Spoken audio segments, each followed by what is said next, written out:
right? If they can rewrite jobs data for political reasons, what's next? Health stats, drug safety reports, nuclear safety reports. Imagine a pandemic where the infection rate is whatever the press secretary says it is.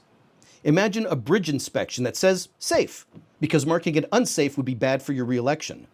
Play that scenario out in your mind for a moment. I hope you're ready. I'm about to perform a public disservice. Charles, when the hell did the least qualified people start running the most important shit?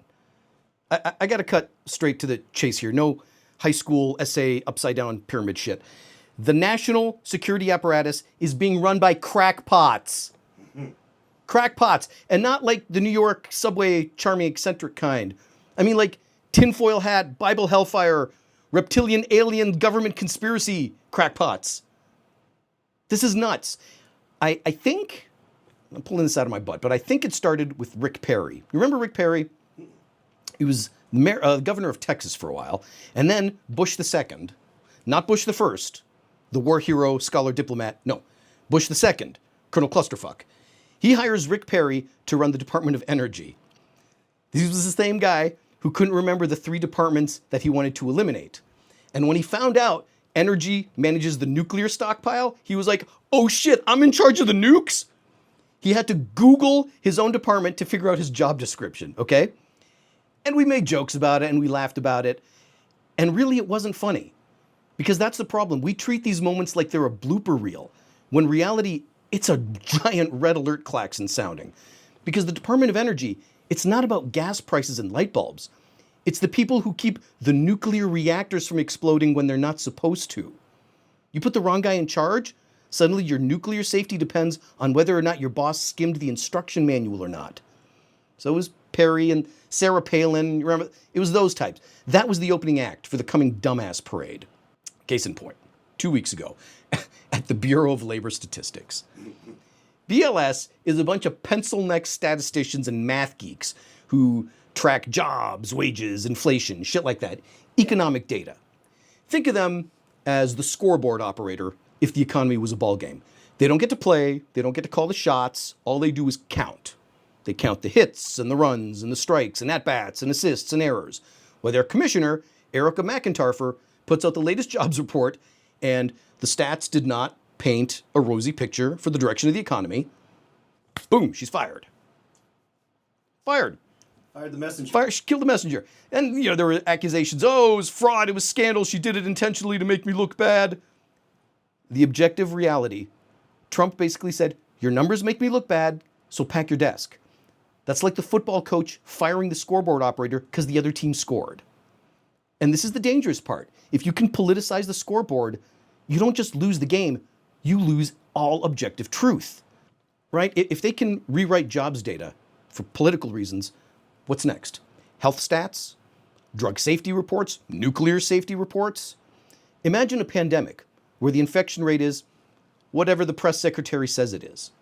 Imagine a bridge inspection that says safe, because marking it unsafe would be bad for your reelection. Play that scenario out in your mind for a moment.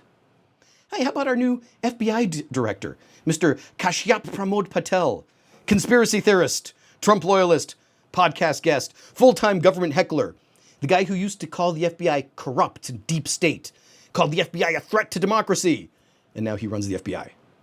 What the You handed the steering wheel to the guy who's been trying to crash the bus for the past 5 years.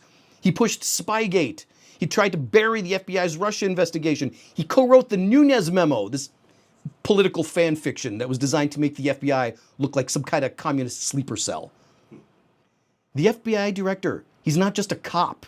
He is the nation's chief architect of how we fight terrorism, espionage, organized crime. This is the position that has to decide whether a foreign cyber attack is just kids being annoying or an act of war. You want somebody with judgment, not somebody who gets their news from Facebook memes.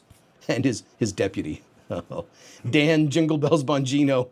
Yes, the guy who spends every day screaming into a webcam about how broken the system is. Now he's the system. That's like hiring an arsonist as your fire chief, except this arsonist might be high on ketamine.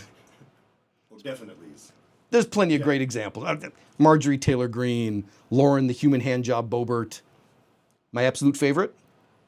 Public health. Enter Robert F. Kennedy Jr. Okay. The guy who thinks vaccines are a mind control plot, who believes Wi-Fi melts your brain cells, and who once, I'm not making this up, chainsawed a beached whale's head off and strapped it to the roof of his car because he wanted to take it home with him. Gospel truth. And also, for some reason, he sounds like he swallowed a fucking kazoo. He's in charge of health policy now. Health policy. The guy who treats the overwhelming consensus of medical science like it's a hoax invented by the big Band-Aid companies. This is where experience actually matters. In a pandemic, this is the cabinet member that decides which vaccines get fast-tracked, like Project Warp Speed for COVID. Oh, demonetized because I said COVID. Which hospitals get more resources, which drugs are considered safe and effective. If that guy can't comprehend how a double-blind placebo clinical trials work, you're playing medical Russian roulette with 330 million lives. For God's sake, use your critical thinking and be sincere for a second. These are not qualified individuals. This is the goddamn Kardashian effect. This is what your country gets when you value celebrity over competence. The administration has the gall to call this a meritocracy? Buddy, this isn't even a mediocrity. You've gone from choosing the best and brightest to Celebrity Apprentice Global Consequences Edition. These used to be the guys we laughed at on InfoWars, and now they're in your kids' civic textbooks. Yeah, you handed the cockpit to the guy who thinks chemtrails cause impotence. And now, you're strapped in. You're sipping on your ginger ale while your plane spirals toward the ocean. This is not a sustainable way to run a country. This is disaster porn.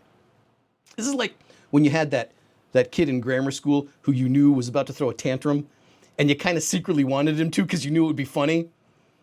But you were a kid. You were dumb and immature. You didn't really stop to think about what was really happening, what effect it would have on real people.